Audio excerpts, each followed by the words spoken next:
Close ആയി. വെളിച്ചം മാറുമ്പോൾ അതിൽ വെളിച്ചം വരുന്നു. ഇനി മോളിക്ക് വലിക്കുമ്പോൾ ഇത് രണ്ടും കാണുന്നത് മനസ്സിലായ. അപ്പൊ നമ്മൾ ഈ ഫസ്റ്റത്തെ ഇതില്ലേ, ഫസ്റ്റത്തെ നോക്കുന്നത് പിടിച്ച് വലിക്കുമ്പോൾ മോളിക്ക് കയറും. മനസ്സിലായ. വെള്ളം കൊണ്ട് മാത്രം ആലോചിച്ചാൽ മതി. ഇതാ മൊത്തം ഇതായത്. ഇതിന്റെ നേരെ ഓപ്പോസിറ്റ് കയറ്. ഈ കയറ് നമ്മൾ ചോട്ടിക്ക് വലിക്കുന്നു. ഈ കയറ് നേരെ ചോട്ടിക്ക് വലിക്കുന്ന സമയത്ത്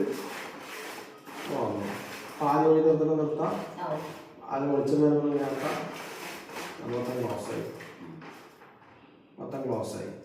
പക്ഷെ ഇതിന് വരുന്ന പ്രശ്നം എന്താ പറഞ്ഞാൽ, നിങ്ങൾ അറിയാണ്ട് വലിക്കുമ്പോൾ ഈ കയറില്ലേ, ഈ ഒരു കയറിൽ തന്നെ പിടിച്ച് വലിക്കുമ്പോൾ ഇവിടെ ഇത് വേണ്ട, ഇതിങ്ങനെ ഒട്ടി നിൽക്കണം.